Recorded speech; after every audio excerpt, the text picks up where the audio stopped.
За сайн мэцхан уу манайхаа өнөөдрийн мэндийг хүргэе. За өнөөдрийн бичлэгээр энэ YouTube дээр дээрээс нь олон улсын түвшингийн хүмүүс одоо яаж амжилтанд хүрээд байна? Ямар одоо зүйл хийхээр хүмүүс амжилт үзүүлээд байна гэдгийг маш олон удаа би ингээ ажиглаад анзаараад юу хийвэл юу амжилтанд хүрдэг, юу хийвэл хүн аз жаргалтай амьдрах боломжтой юм байна гэдгийг ажиглаад байсан чинь юу байсан бэ гэхээр одоо жишээлбэл ютубер түшиг гэж залуу байна. Дээрээс нь зарим одоо интернет бичлэгүүд байна. Тэгээд ингээд харахаар хүн биш дээ. Яг тухайн нийгэмд байгаа болон таны амьдралд тохиолдож байгаа тулгарч байгаа асуудлыг барьж аваад тэрийг шийдэхин төлөө ажиллах юм бол амжилттай яваад байна.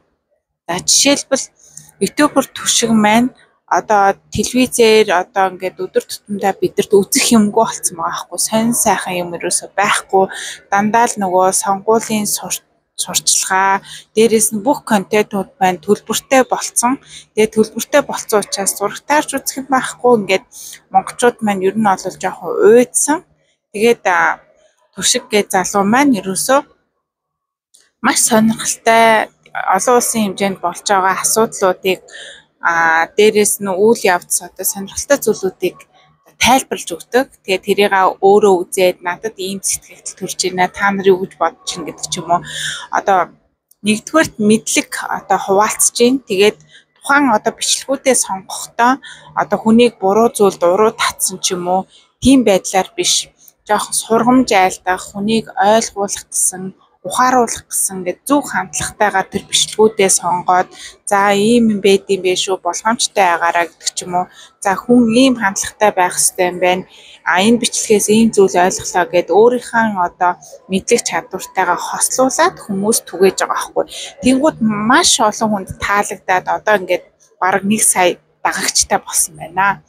За дараа нь гэх юм бол нэг бичлэг байдیں۔ Одоо хоолны бичлэгүүд байгаа шүү дээ. Нэг гэж нэлээ олон. Ягаад хоолны бичлэг ийм амжилтанд хүрдэг вэ гэхээр хүмүүс нөгөө амьдралаас юуг ирж хайж яваад байна гэхээр гой сайхан мэдрэмжийг амттай хоол идэх, аялал зугаалах, ер нь нэг тийм гоё нэг тогтолсон мэдрэмж, амьдрал ямар гоё юм бэ те, аялал зугаалахаар ямар гоё байдаг вүлээ, амттай хоол идэхээр ямар гоё байдаг вүлээ. Тийм гоё мэдрэмжийг хайдаг. Тэгээ тэр мэдрэмжийг өгөхийн тулд хоолны бичлэгүүд бол гоё үзэгдэх, харагдах талаас ам чанарын хувьд тухайн бичлэгийг хараад вау ямар гоё юм бэ гэдэг мэдрэмжийг өгөх гэж хийдэг учраас хоолны бичлэгүүд бол амжилтанд хүрээд байна. За мөн бол бас хүмүүс бас нөгөө нэг үзэж харахын тулд одоо нэг бичлэг бүр аягүй сонио олон сая дагагчтай. Тэг ингээд зүгээр суугаад ингээд энийгээ суудаг гэж байгаа байхгүй, яг бяцлах байгаа юм шиг завилж сууснаа энийгээл тэгээд лайв хийдэг. Тэгээд 4 цагийн турш тэгээд суухыг маш олон мянган хүмүүс, сая хүмүүс үздэг гэж байгаа байхгүй. Тэгэхээр яах вэ гэхээр одоо тэр хүн хөдлөх болов яах бол ямар реакшн гаргах бол гэж хүлээж хардаг гэсэн үг байхгүй. Тэгэхээр нөгөө нэг тийм тааваршгүй байгаа байхгүй. Энэ хүн хэдийн хугацаанд удаан сууж чадах нь вэ гэдэг нэг тааваршгүй мэдрэмжийг өгж байгаа учраас тэр сувг бас амжилтанд хүрээд байна. За гих мэтлэн та нар одоо нийгэм тулгаад байгаа, өөрт чинь тулгаад байгаа ямар мэдээлэл байна, дээрээс ямар мэдрэмж байна, тэгээ дутагдаад байгаа тэр мэдрэмж ингүүл айгүй гой байх юм шүү гэсэн мэдрэмжээ юугаа олж хараад түүнийгээ өөрийнхөө ажил болгоод хийх юм бол амжилтанд хүрэх нэ.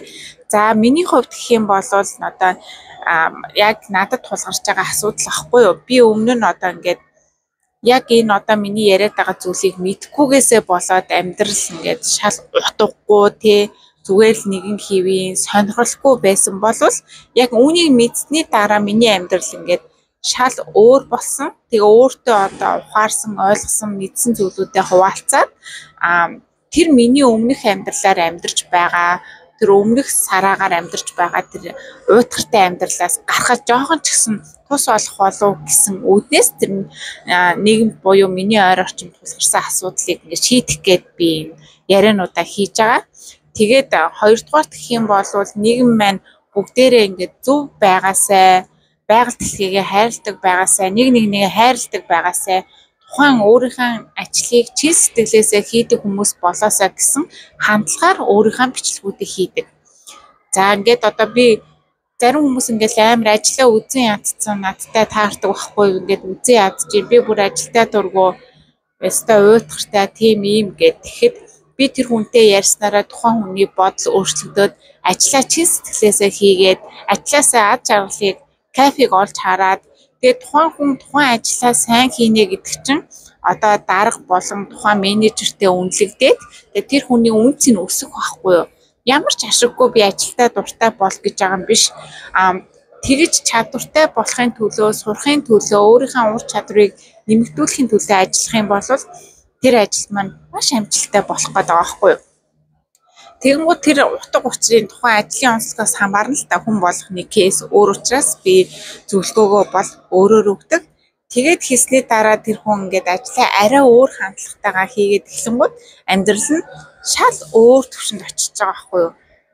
Үзэн ядах биш. За маргааш би юу сурах уу? Йога илүү ямар чадвараа илүү сайн хөгжүүлэх үү гэж боддог ч юм уу. Тэгэхээр ямар ч ажил дээр нийтлэг байдаг зүйл бол тухайн ажлыг хэрвээ би захирлан байсан бол яах вэ? Хэрвээ би ийм компанитай байсан бол яах вэ гэж ботож хийх юм бол дараа нь тэр сурсан ур чадвараараа өөрийн гэсэн компанитай болох мэдлэг танд одоо суугдна гэсэн үг байхгүй юу?